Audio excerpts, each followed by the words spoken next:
Students, आज के class में हम लोग क्या कर रहे हैं, कैपेसिटर के अंदर जो हम लोग डाइलेक्ट्रिक मटेरियल डालते हैं तो उसकी कुछ प्रॉपर्टी और यूजेस आपको स्टडी करना है। ये इसके ऊपर क्वेश्चंस आपको डेफिनेटली एग्जाम में आएंगे, ठीक है। इसके बारे में आपको नॉलेज होना चाहिए और ये केमिस्ट्री से रिलेटेड है। डाइलेक्ट्रिक के जो मटेरियल डालते हैं, जैसे एक मिका एक है, सिरामिक है, बेकलेट एक है, रबर है, ग्लास है, ट्रांसफॉर्मर ऑयल है, पीवीसी है। इसके बारे में मैं शॉर्ट में आपको बताता हूँ। मिका जो रहता है ये ज़्यादातर इलेक्ट्रिक आयन में रहता है, ये ब्राउन कलर का रहता है। और इसको अगर आप समझ लो हीटिंग वगैरह करोगे गैस के ऊपर भी, ये वाटर रिलीज करता है, ठीक है। ये इंसुलेटर की तरह काम करता है, जो हमारा इलेक्ट्रिक आयन है उसके अंदर यूज़ किया जाता है। सिरामिक तो आप जानते होंगे, ये मड वाला मटेरियल है। जो हमारे कप्स वगैरह आते हैं जिसमें हम लोग टी वगैरह लेते हैं, वो सिरामिक रहता है। टाइल्स वगैरह जो रहता है या कोई डेकोरेशंस वाले जो आते हैं आइटम्स, जो मिट्टी के रहते हैं, ग्लास के नहीं, हाँ, तो वो सब सिरामिक का रहता है। बेकलाइट भी जो रहता है ये भी एक हार्ड प्लास्टिक रहता है। शायद ये ओल्ड, अभी जो हम लोग घर पे लगाते हैं ये ट्यूबलाइट लगाते हैं, ठीक है, फ्लैट्स वगैरह में। लेकिन जब थोड़ा सा देखो, अगर आप जो लोग विलेज साइड में रहते हैं या जो पुअर बैकग्राउंड से बिलोंग करते हैं, तो उन लोग के घर पे देखिए आप, वो फिलामेंट वाला बल्ब रहता है। जो फिलामेंट वाला बल्ब रहता है वो येलो कलर का लाइट देता है, तो उसके ऊपर जो ब्लैक कलर का रहता है होल्डर, वो उसको बेकलेट बोलते हैं, तो वो उस मटेरियल से बना रहता है। रबर तो आप जानते हैं, डेली हम लोग यूज़ करते ही है रबर। ग्लास यानी कि जो हमारा कांच रहता है वही। और ट्रांसफार्मर ऑयल जो है ये दूसरे तरह का ऑयल रहता है, जो इलेक्ट्रिकल कंपोनेंट में यूज़ किया जाता है। ये कुकिंग पर्पस के लिए नहीं यूज़ होता है, ठीक है, खास करके ओनली फॉर इलेक्ट्रिकल कंपोनेंट। ये मिनरल ऑयल है। ट्रांसफार्मर ऑयल जो है ये मिनरल ऑयल है। ये सिर्फ इंडस्ट्रीज में या इलेक्ट्रिकल पर्पस के लिए यूज़ किया जाता है। आप जानते हो, जैसे आप बाइसिकल वगैरह चलाते हो तो रस्टिंग वगैरह ना हो तो उसमें ऑयलिंग किया जाता है, ठीक है, शटर्स वगैरह उसमें ऑयलिंग, तो उसके लिए आप यूज़ कर सकते हो। ये ट्रांसफार्मर ऑयल है। और पीवीसी जो है ये हमारा प्लास्टिक है जो फ्लेक्सिबल रहता है। देखो अभी ये जो मेरे पास हेडफोन है, तो शायद आप लोगों ने भी हेडफोन वगैरह यूज़ किया रहता है, तो इसकी जो कोटिंग रहती है सब प्लास्टिक की है। तो जो फ्लेक्सिबल प्लास्टिक रहता है तो उसमें यूज़ होता है ये पीवीसी, ठीक है। तो एक एक करके इसको पढ़ेंगे, जितना होता है आज उतना। देखो ये पहला ये मिका है और ये मिका कैपेसिटर है। तो ये मिका जो रहता है ये कैपेसिटर में यूज़ किया जाता है, या सॉकेट्स रहते हैं उसके पार्ट्स में इसको यूज़ किया जाता है। तो ये एक डाइलेक्ट्रिक मटेरियल है, ठीक है। अब देखो ये दूसरा जो हमारा है ये सिरामिक है।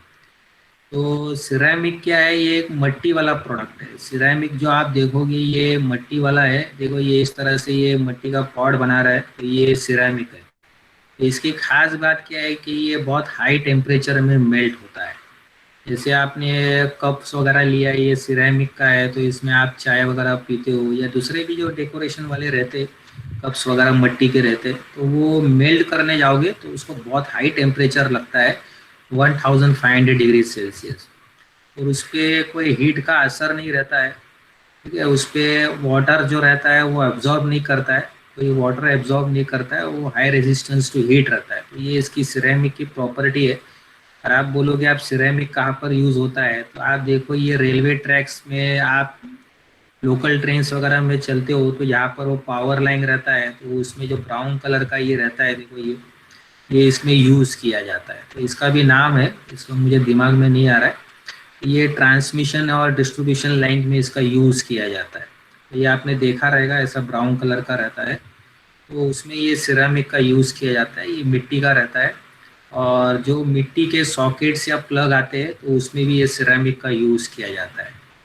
जैसे बड़े बड़े इलेक्ट्रिक आयंस वगैरह रहते हैं, जैसे हम लोग कपड़े वगैरह बाहर देते हैं इस्त्री करने के लिए, आयन करने के लिए, तो वो लोग बहुत बड़ा आयन यूज़ करते हैं जिसमें हीटिंग ज़्यादा होती है, तो उसका प्लग्स वगैरह जो रहता है ये सिरामिक का रहता है, क्योंकि वो अच्छा इंसुलेटर रहता है, मेल्ट नहीं होता है।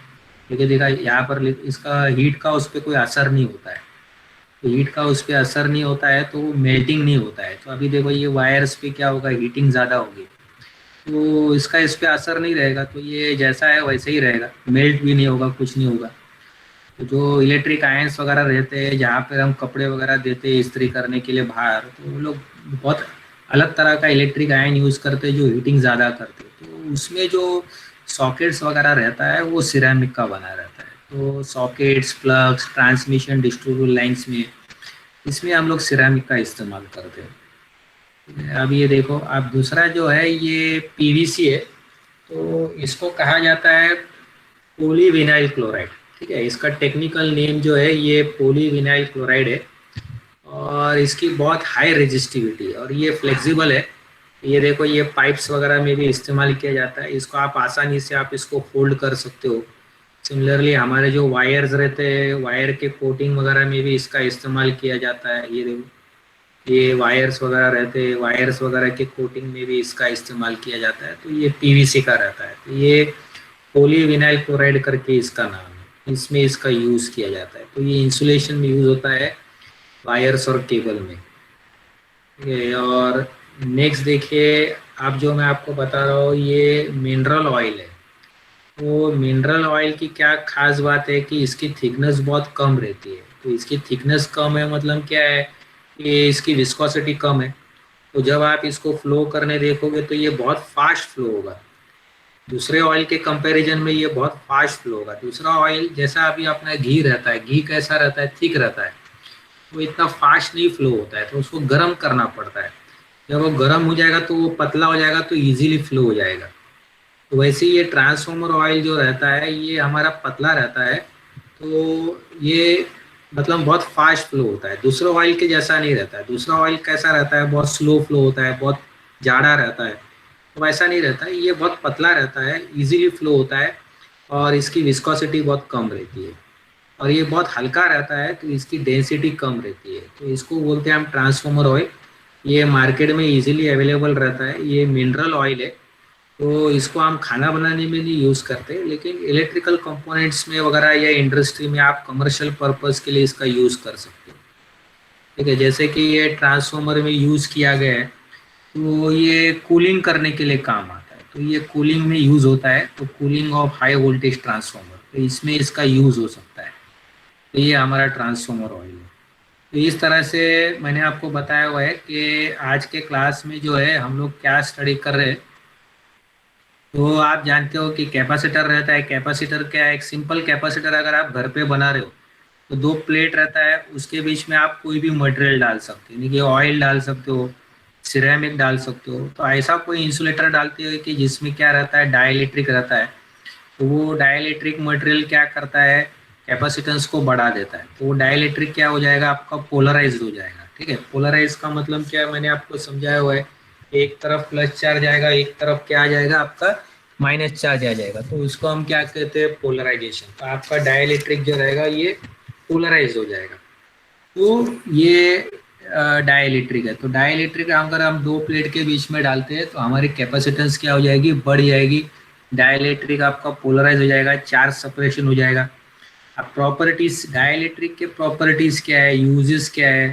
ठीक है, तो हम लोग बेसिकली अभी हम लोग स्टडी कर रहे हैं डाइलेक्ट्रिक के बारे में। तो देखो, ये मिका है, ये ब्राउन कलर का रहता है। अब ये ब्राउन कलर का है, ये बहुत अच्छा इंसुलेटर है। तो ये हीट को अगर आप इसको गर्म करोगे तो ये वाटर रिलीज कर देगा। ठीक है, तो ये इसकी बहुत अच्छी इंसुलेशन प्रॉपर्टी है। अब आप बोलोगे ये कहाँ पर यूज़ किया जाता है, कोई भी अगर आपके पास पुराना इलेक्ट्रिक आयन है, अगर आप इसको ओपन करोगे तो इसके अंदर आपको मिलेगा ये। ठीक है, तो ये बहुत अच्छा इंसुलेटर की तरह काम करता है, हीट को नहीं फ्लो होने देता है बाहर। और इसका कहाँ यूज़ होता है, ये मिका कैपेसिटर में यूज़ होता है। ये कैपेसिटर जो रहता है ये रेडियोज वगैरह में ही रहता है, और सॉकेट्स के पार्ट में भी हम इसका यूज़ कर सकते हैं। तो देखिए, ये कैपेसिटर है, यहाँ पर दिया हुआ है, इसका वोल्टेज रेटिंग दिया हुआ है 500 वोल्ट, मतलब इससे ज़्यादा हम वोल्ट नहीं लगा सकते इस पर। ठीक है, तो ये कैपेसिटर में यूज़ होता है। दूसरा मैंने आपको बताया हुआ है सिरेमिक। सिरेमिक जो है ये हमारे टाइल्स वगैरह में यूज़ होता है, ये मिट्टी का रहता है। तो इसके देखो आप वेसल्स बना सकते हो। ठीक है, पॉट वगैरह बनते हैं। ये क्या होता है, बहुत हाई टेम्परेचर में मेल्ट होता है, इस पर कोई हीट का असर नहीं रहता है। ठीक है, ऐसा नहीं कि ये हीट हीट दोगे तो ये क्रैक होके टूट जाएगा, या हीट दोगे तो ये मेल्ट हो जाएगा, नहीं, ये ऐसा कुछ नहीं होता है। इस पे हीट का कोई असर ही नहीं होता है। ठीक है, तो और ये बहुत वाटर भी अगर इस पे गिरेगा, बारिश के सीजन पे अगर इस पे पानी भी गिरेगा तो ये पानी को एब्जॉर्ब नहीं करेगा। ठीक है, मतलब ऐसा है कि पानी का कुछ इस पे असर ही नहीं गिरेगा, पानी ऊपर ही रहेगा, ये पानी को ऑब्जर्व नहीं करेगा। अगर ये गर्म भी होगा तो भी ये गर्म ही नहीं होगा, क्योंकि ये बहुत अच्छा इंसुलेटर है, तो इसकी रेजिस्टेंस बहुत ज़्यादा है हीट पे। तो इसके लिए ये पावर लाइन्स पे यूज़ करते हैं ना, जहाँ पर हीटिंग वगैरह ज़्यादा है, तो इससे क्या होता है, इसको हीट का कोई असर नहीं होता, ये ठंडा ही रहता है। बारिश वाटर गिरेगा तो ये वाटर को एब्जॉर्ब भी नहीं करेगा, तो इससे कोई नुकसान नहीं है। तो ये बहुत अच्छा इंसुलेटर है। तो इसको ट्रांसमिशन और पावर लाइन में इस्तेमाल किया जाता है, और जहाँ पे हीटिंग वगैरह ज़्यादा होती है तो वहाँ पर वो सॉकेट्स में भी आप उसका इस्तेमाल कर सकते हो। तो इलेक्ट्रिक आयन आप जानते हो कि जो बाहर कपड़ा वगैरह देते हैं इस्त्री करने के लिए, उनका वो चालू ही रहता है इलेक्ट्रिक आयन, तो बहुत गर्म रहता है। तो उसका सॉकेट वगैरह के लिए उसका यूज़ कर सकते हैं, प्लग सॉकेट में। और जो नेक्स्ट मैं आपको बता रहा हूँ, जैसे कि पीवीसी, ये बहुत इंपॉर्टेंट है। पॉलीविनाइल क्लोराइड इसका ये फुल फॉर्म है। तो इसकी क्या खास प्रॉपर्टी है कि ये फ्लेक्सिबल ज़्यादा रहता है, और ये जैसे कि अभी कोई भी वायर रहता है तो वायर के कोटिंग में रहता है, तो इससे क्या होता है, ये आप वायर को घुमा करके इसको फोल्ड करके आप रख सकते हो, तो फोल्डिंग करने में अच्छा रहता है। तो ये ज़्यादातर वायर के कोटिंग में रहता है, इसकी बहुत हाई रेजिस्टिविटी रहती है। और देखो ये यहाँ पर यूज़ किया गया है, ये वायर के कोटिंग में इसको यूज़ किया हुआ है। तो जो भी वायर केबल्स वगैरह आते हैं सब जगह ये इंसुलेशन में ऊपर के कोटिंग में इसका यूज़ किया जाता है। दूसरा मैं आपको बता रहा हूँ, ये स्पेशल तरह का ऑयल है, इसको कहते हैं ट्रांसफॉर्मर ऑयल। तो ये ऑयल क्या रहता है, दूसरे ऑयल के कंपैरिजन में बहुत हल्का रहता है, और ये बहुत पतला रहता है, तो इसकी विस्कोसिटी बहुत कम रहती है, तो ये बहुत फास्ट फ्लो होता है। दूसरा हमारा ऑयल देखो जो आप यूज़ करते हो घर पे या दूसरे पर्पस के लिए, तो वो जाड़ा रहता है, तो उसकी स्पीड इतनी फास्ट नहीं रहती है, वो बहुत स्लो चलता है। तो जितना जाड़ा रहता है उसकी विस्कोसिटी क्या रहती है, ज़्यादा रहती है। तो इसकी विस्कोसिटी कम है, मतलब क्या, ये बहुत पतला है, तो इजीली ये फ्लो हो जाता है। ठीक है, और ये हल्का रहता है, इसकी डेंसिटी बहुत कम रहती है। अब ये मिनरल ऑयल है, ये कुकिंग पर्पस के लिए नहीं यूज़ होता है, ये कमर्शियल पर्पस के लिए यूज़ होगा। तो आप जैसे कि बाइसिकल में कोई रस्टिंग वगैरह ना पकड़े तो उसके लिए आप यूज़ कर सकते हो। शटर्स वगैरह एकदम स्मूथली चलना चाहिए, तो उसमें आप यूज़ कर सकते हो।